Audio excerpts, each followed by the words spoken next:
Hello everyone and welcome to the next session of Digital Redays. My name is Silas Zorn and I will moderate this webinar today. The topic of today is Transformer Design for EMC. Our speaker today is Christoph Birner, who is working as a design engineer at Würth Elektronik ISOs. Before we start with the webinar, one quick info. You will be mute during the webinar. This means that you cannot ask us questions with your microphone, but you have the chance to ask your questions anytime via the Q&A tool. You can find this below on the right side on the question mark. Today's webinar will be about 30 minutes, and then after that we will answer your question. If we are unable to answer all your questions within this time, we will answer them via email after the session in the next days. So last short info for you. You will all receive the link to the recording and to the presentation of this session. So now I wish you an exciting webinar, an interesting webinar, and I give it the ball to you, Christoph. Thank you, Silas, for your kind introduction. I will now start to share my presentation. Silas, can you confirm that everyone can see the presentation? Yeah. You can see it, right? Okay, good. So, as Silas mentioned, we talk today about the EMC behavior of transformers. The transformer is basically the heart of every power supply. And even though it is a passive component, it has a great influence on the EMC of the complete power supply. And I will show you today what we, as a transformer supplier, can do to help you achieve a good EMI design. I will quickly talk about the parasitic properties of a transformer, because all of you know if the transformer was an ideal transformer without parasitic properties, we would not have this talk because it wouldn't influence the EMI at all. Then in the next step, I will show you how these properties influence the EMI. I will give a little bit of background on EMI, but this talk will be focused mostly on the component itself, on the transformer, because we have many seminars here in these sessions which focus much more on EMI, and we have great experts who can explain you more about the real EMI behavior of a power supply. I will give a quick comparison between conducted and radiated emission, because they are completely different when we look at the transformer. And after this short introduction about fundamental basics, I will then put great detail on explaining what we do on the transformer. So I will show you our design practices when we make new transformer designs. Silas mentioned in the beginning, I'm a design engineer for transformers. And just so you have a feeling of what we do, we design round about 4 to 5 new products every week. So we react to customer requests and we try to design the very best transformer for every request. So today we talk not about standard catalog transformers, but really about customizing a product to the needs of one specific customer. This is our main business. And then in the end, when we discussed the best design practice, I will show you which influence shield windings have and what else we can do. So let's get right into it. The first slide here talks about parasitics of a transformer. You see the equivalent circuit of a transformer. Here in the center, you see the ideal transformer, which is just a primary and a secondary inductance, which is coupled by a magnetic core. But of course, there's also a resistance on the primary and on the secondary winding, as well as a leakage inductance. The leakage inductance is a measure for how well primary and secondary are coupled to each other, which means if there's a high leakage inductance, a lot of magnetic flux generated by the primary does not couple into the secondary. It couples to something else. It can couple to your PCB, maybe to other components. Then, of course, we have a capacitance on both sides, on the primary and on the secondary. We call this the intra-winding capacitance because it is inside one winding. It is basically the sum of all the turn-to-turn capacitances. And then we have up here the inter-winding capacitance, which reflects the capacitance between primary and secondary. And normally when we do a live seminar with a real audience, I would stop here and ask a question to the audience to make sure that no one falls asleep on the very first slide. I would ask, which property do you think has the biggest influence on the conducted emission of this transformer? And I let you think now for 5 seconds, and I will solve this question on the next slide.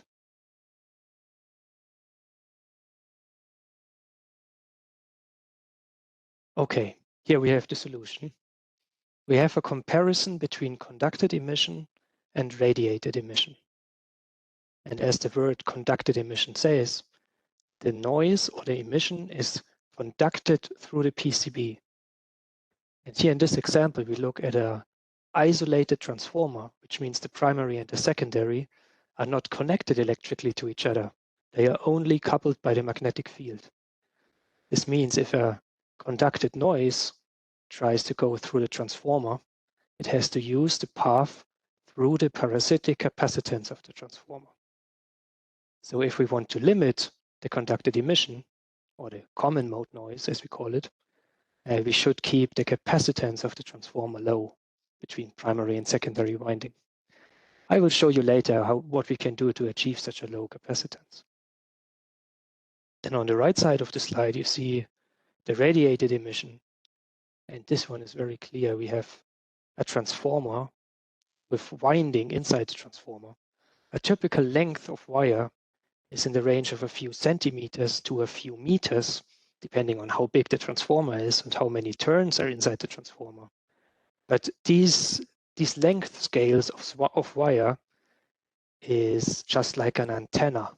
Just imagine you have a radio antenna, might be 1/2 meter long, and now you wrap this antenna into a transformer, and of course it will radiate everything that comes in. So if you have a very noisy power supply where the noise is coming from the switch, it goes to the transformer.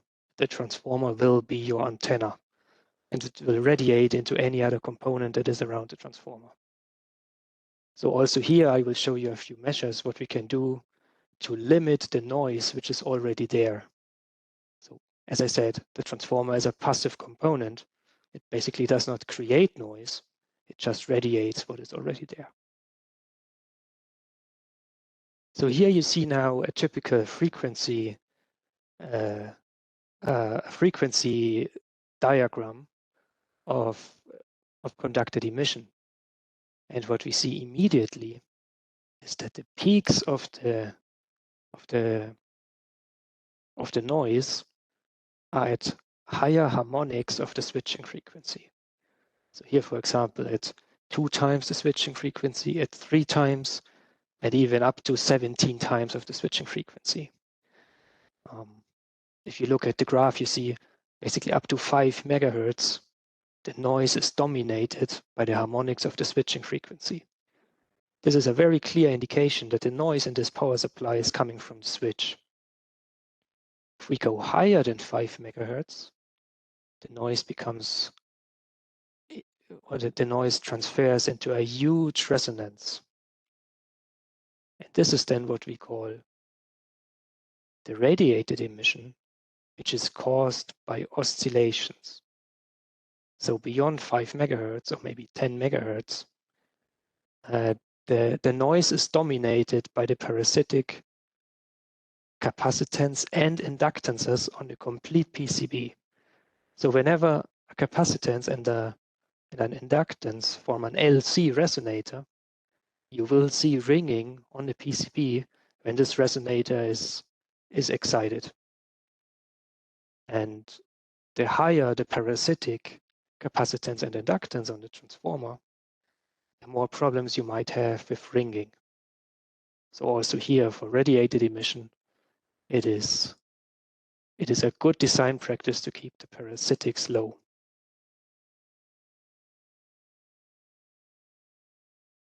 And this was it already. I keep my promise. I keep the introduction short. And now we focus really on the transformer, on a real transformer design, what we can do to keep these parasitics low and make the transformer good for EMI. So here on this slide, you see a typical cross-section of a regular transformer, which has only two windings, a primary and a secondary. And in most transformer designs, we have a multi-layer primary, which means we have many turns on the primary side and a little less turns on the secondary. This would be a typical example for offline flyback, where a regular offline voltage of 230 volts is transformed into a lower voltage of, let's say, 24 or maybe 12 volt.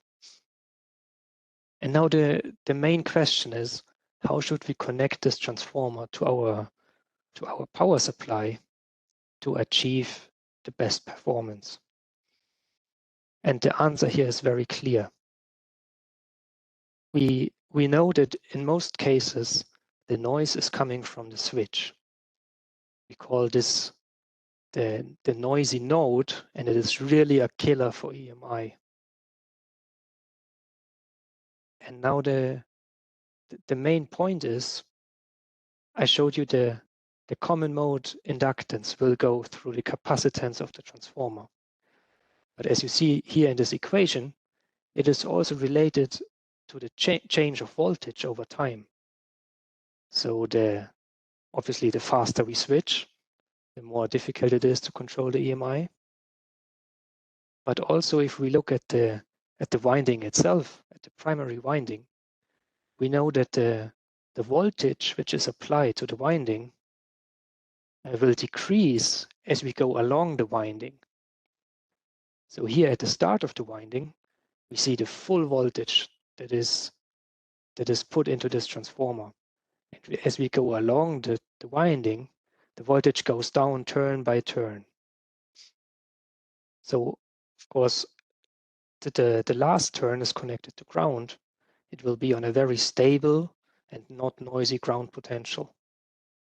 So you can see it clearly that here on the start of the winding, there will be the highest dV by dt, the highest change of voltage by time. And the last turn of the winding, which is connected to the ground potential, will have zero, or actually no dV by dt. It will be stable. So it is a very good design practice to keep this high voltage node away from the interface, the interface between primary and secondary winding, which defines the capacitance. So here again, I try to visualize how the voltage increases or decreases as we go along the individual turns of the winding. And if we keep the noise away from the interface, of course, less noise will couple into the secondary winding. So we try to show this on every of our transformer spec sheets. Here on the top right, you see the schematics of the transformer. It's just two coupled windings. And we always show a black dot. This indicates the start of the winding. And when you put it into your PCB, just make sure the start of the winding is connected to the switch, because then it will be buried deep inside the transformer and is far away from the interface. The next thing we can do, besides connecting the transformer correctly on the PCB, is to try to make the transformer as small as possible. Our customers usually like this approach very much because no one likes to have a big transformer Everyone likes to have it small. But besides that, I want to show you how it can help us. Obviously, if we make the transformer smaller, all of the parasitics decrease. For example, a smaller transformer means a smaller interface between primary and secondary windings, so the capacitance goes down. A smaller transformer also means that the lead wires, which lead into the coil body and form the winding, are shorter. This makes smaller antennas and overall a totally smaller length of wire, right? If we make the transformer smaller, we reduce the length of the wire maybe from 2 meters to just 10 centimeters. And we have just a very short antenna. Then, of course, also the gap in the ferrite core becomes smaller if the total core is smaller. This leads finally also to less leakage inductance. And all in all, if we reduce parasitics, we reduce the radiated and conducted noise. There is, however, one catch.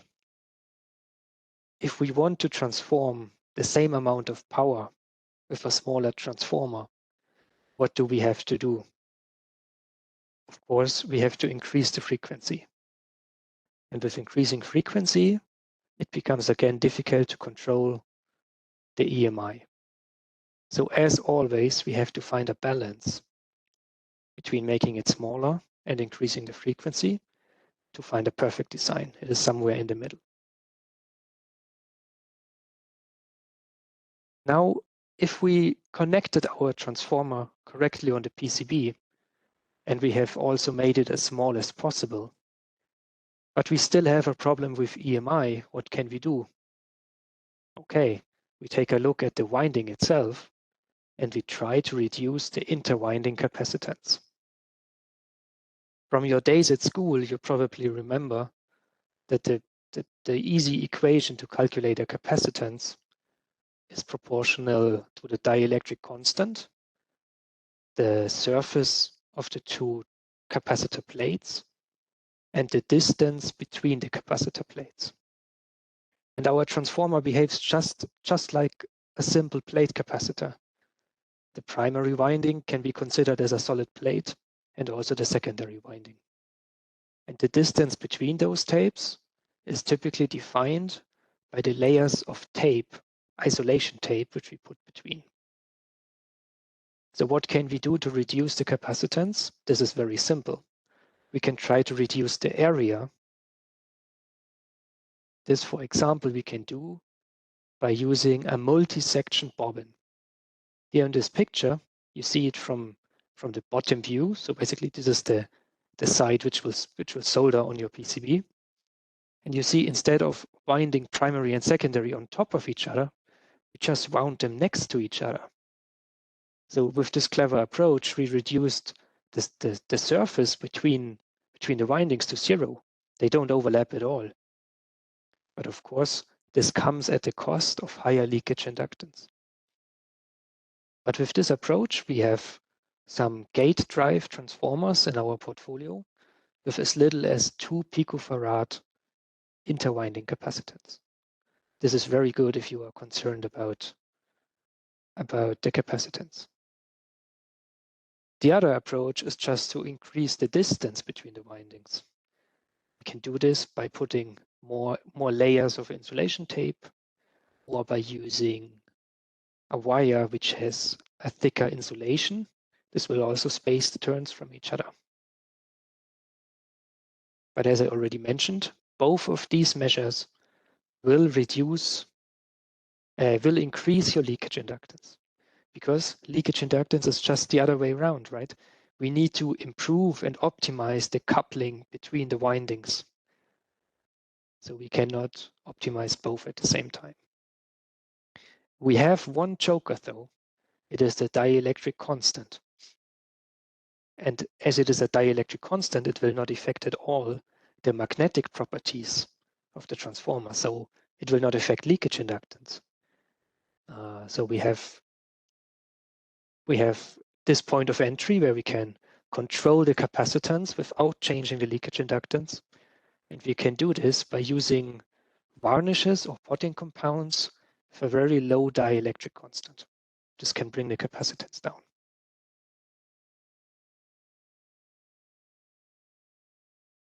Another way of reducing or of improving the EMI is to use an internal copper foil shielding. For this, we use just a piece of copper foil, and we wrap this foil into the transformer. The best design practice is to insert such a copper foil between the primary and the secondary winding. So it really is in between those windings, and we ground this copper foil, so it will redirect all the displacement currents back to ground. So any noise that is emitted by the primary cannot couple into the secondary because it's basically catched by the shielding foil. Unfortunately, this process is a little bit expensive because we cannot automate it very well in our transformer production.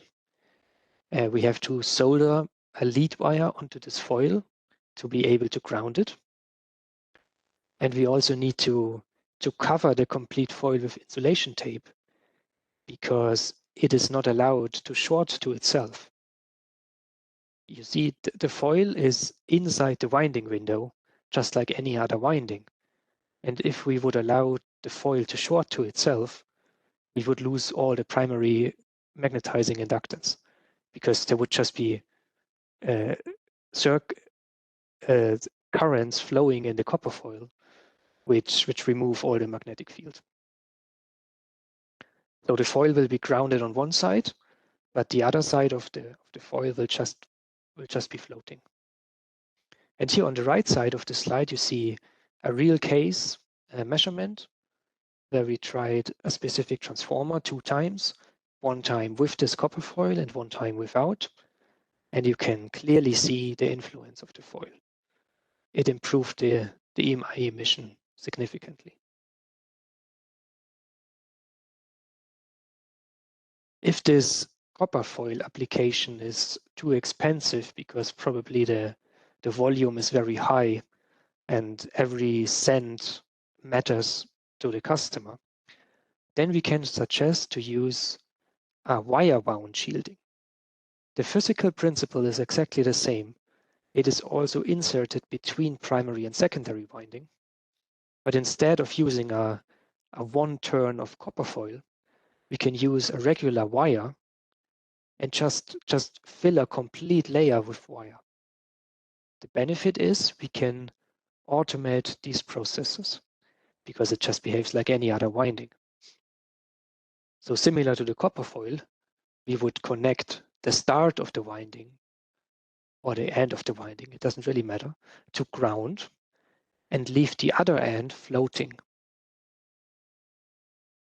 We have 2 different processes for this. On the top, you see the solution where we actually bury the finish between 2 layers of tape in the middle of the transformer. Based on literature results, this is supposed to give the best performance. But we also have a very good solution where we terminate the finish on a regular pin, just like any other winding. We have start and finish. Both of these are terminated on a pin. And then the customer can just leave this pin open, or we can actually also cut it after winding. So if we cut the pin away, you don't even see it anymore. But the wire is nicely terminated on the pin, and it can be fully automated, and we don't even need to take the transformer off the machine to manually bury this lead wire between the tapes. Oh yeah, and one thing I forgot to mention, this shield winding, it does not only help in terms of electrical performance because it is grounded, it also is just a mechanical separation between primary and secondary. So it gives the benefit of a grounded shield, and it also mechanically separates primary and secondary, which reduces also the capacitance. Then the last option, if the transformer is already complete and we do not have space for an internal shield winding inside the winding window, we can also add an external shielding to the transformer. We call this a flux band. So basically it's a copper foil, which is just wound around the coil and the core. And we can leave this copper foil floating, or we can also ground it. The benefit of this external shield is it can be added after the system level EMC test. So when a transformer is already complete and maybe has been purchased already in great numbers, we can still put this afterwards pretty easily, just add it. And maybe then the transformers can pass the EMC test if there was a problem. From a physical point of view, this external copper foil is completely different. It does not fight against the root cause, so it will not affect the capacitance of the transformer. The noise will still be transmitted through the transformer. It cannot do anything against it. It will only shield radiated noise. So it will only shield things that come out of the transformer. And it will not fix the root cause. It will just limit the effect. So basically it will burn the radiation inside the copper by eddy currents. This is what this shield will do. So that's why you see also here denoted can increase the temperature of the transformer, because instead of fixing the root cause, we just burn the energy in the copper foil. Then a very clever solution, if you don't need the complete copper foil wrapped around the core, you can also use just a small piece of copper foil. And these copper foils are available with a special adhesive, which is conductive.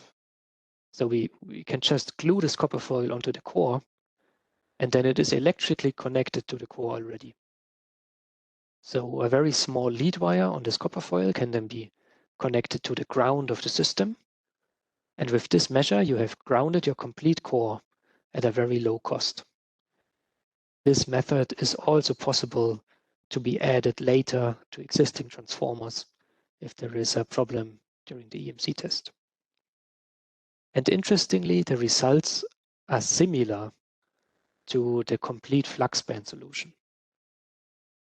So here you see that sometimes the grounding is more important than having a complete flux band around the transformer. It is, however, still a little bit more expensive than using a regular internal wire wound shield. I think I mentioned the wire wound shield can be fully automated, and this little external copper foil is of course a manual process.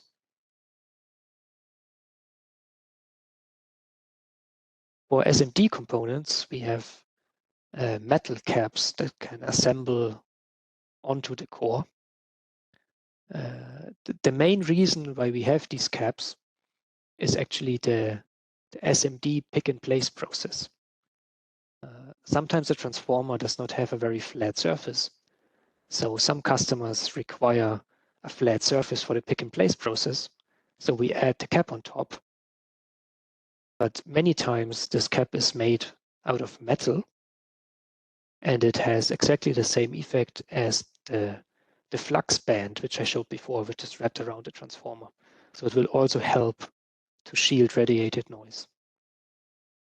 And on the right side of the slide, you see a very special cap, which additionally has a pin. So this pin on the cap can insert like any other pin into your PCB, and you can connect this cap to the ground. This is very clever because it does not add any additional labor on our side, and also it is not difficult for you to connect it in the PCB. You only need to adapt the footprint. The drawback is we don't have many of these caps, so they are not available on every design.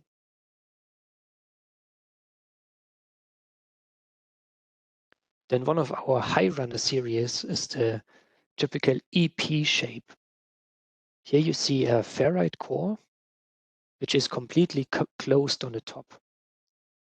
So instead of adding a metal cap later to limit the exposure of the wire, we can also try to close the ferrite core.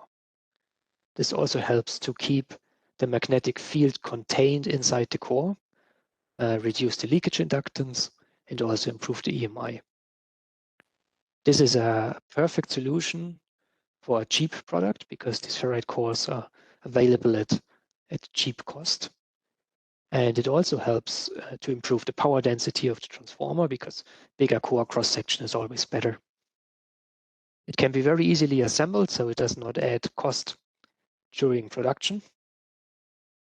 And for some of these parts, we also have a clip with solder tabs, which can help to ground the core. This being said, I have now a few examples of what I'd like you not to do. So the first thing which we don't like at all is flying leads. Sometimes we need flying leads to meet the safety. So you know, in offline applications, transformers have to meet a certain creepage and clearance distance. And sometimes a transformer just must be small, but a big creepage distance is required.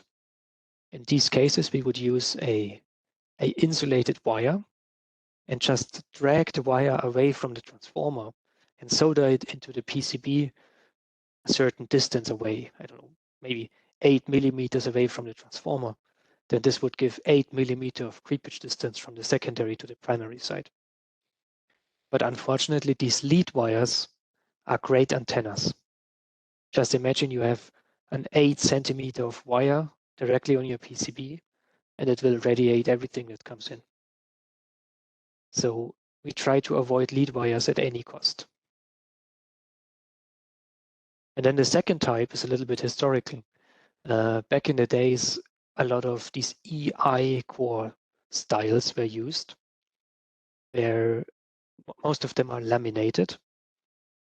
And in these core styles, all of the 3 core legs are gapped.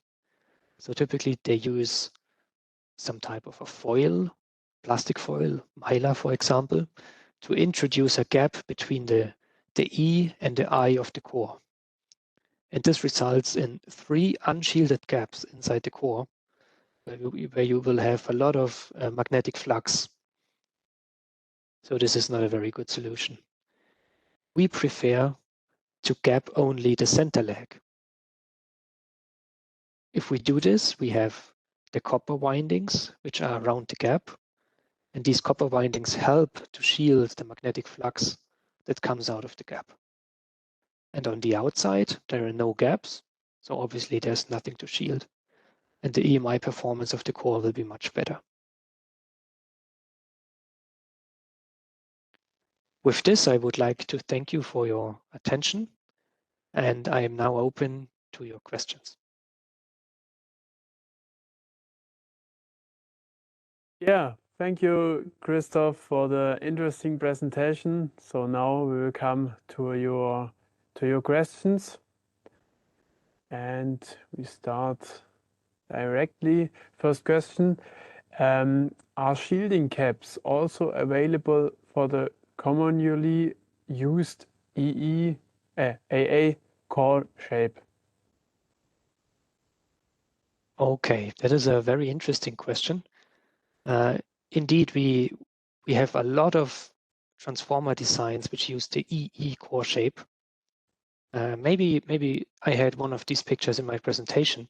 The EE shape has not a closed core, which means it is entered into the transformer from both sides, and the winding goes horizontally around the core, which means the winding is actually on top of the core, so it is very difficult to put a complete shielding cap over the transformers.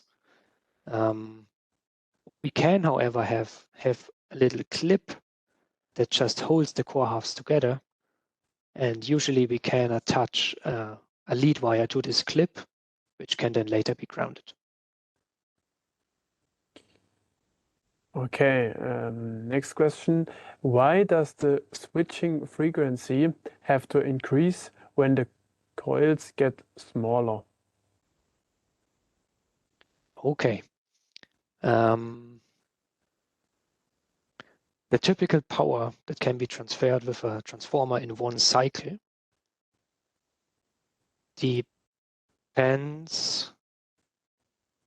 Okay, yeah, this is the question is a little bit more difficult. We would have to explain more about the fundamental way a flyback transformer works. But I can give you a short answer. We have a custom capability catalog where we list all of the different transformer sizes and transformer packages which we offer. And on every page of this catalog, we have a diagram which shows the possible output power as a function of frequency. And you see when the frequency goes up, the output power this package can handle increases. The main reason is the saturation current. When you increase the frequency, the actual on time of the switch goes down. And you know, a flyback transformer, it always has this ramps like a sawtooth. So the longer the switch is closed, the stronger the current will increase, and it will run at some point into saturation. So higher frequency helps to keep the current levels in the transformer low. Okay, thank you. So last question, how does the concept of cancellation coil works to reduce EMC? Yeah. I am not 100% sure what you refer to with cancellation coil. I am aware this word is used in literature very often. I have shown in this very presentation the concept of a shield winding. Our shield windings are grounded on one side and they are floating on the other side, which means that no real current is flowing in the transformer, only displacement current. So it will not affect the inductance of the main transformer. I think a cancellation coil in literature is a little bit different. I'm not sure if it has a special winding technique. I think in order to give a very good answer to this question, we would have to take a second look, and I would prefer to send you an answer later. Okay, that was good. Everything okay. So yeah, now we are finished with the session. Thank you very much for your attention, and I hope you enjoyed it. Thank you, Christoph, for the interesting presentation and for your time. And yeah, hopefully we see you all to the next session tomorrow in the morning. And yeah, have all a good evening, and bye bye. Thank you. Bye bye.